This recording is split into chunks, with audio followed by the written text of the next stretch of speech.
la voce di un poeta.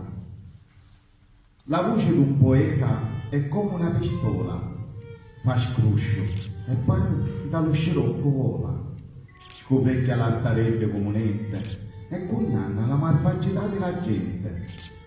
Ida astuta lo fuoco, smuove coscienza, stringe luciato come un filo di lenza, t'ammargia di surure come se chiove, s'assetta dei pungi, fa chi che vuole. La voce d'un poeta non tiene confine, corre per le vie come sangue tra le vine, acchiana e scinde le traziere della vita e vive tra le libra sfogliate con le ita.